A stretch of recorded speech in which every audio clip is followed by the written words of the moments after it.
নমস্কার। আজকে আমি দুপুরে যা রান্না করেছি সেটাই আপনাদের সঙ্গে শেয়ার করছি। আজকে আর পরিবেশন করলাম না।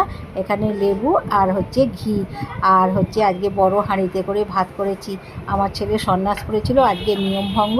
আজ থেকে এবার বাড়িতে ভাত খাবে, আর যারা সন্ন্যাস করেছিল তারা সবাই খাবে। এখানে পটল ভাজা, আলু ভাজা, মুগের ডাল করেছি। আর আজকে নিয়ম ভঙ্গ, টমেটো দিয়ে মুগের ডাল করেছি। আর এটা কাতলা মাছের কোরমা। আর ল্যাঠা মাছ পোড়া করেছি। ঠাকুরবাড়ির ভাতটা এখনও আসেনি, সেই জন্য আপনাদের সঙ্গে শেয়ার করতে পারলাম না। ল্যাঠা মাছটা পুড়েছি, ল্যাঠা মাছটা মেখে আর ঠাকুরবাড়ির ভাতটা প্রথমে খেতে হবে, তারপর সব কিছু খাবে আজ থেকে। আজকে নিয়মভঙ্গ, শোল মাছ আর ঠাকুরবাড়ির ভাত দিয়ে নিয়মভঙ্গ করতে হবে।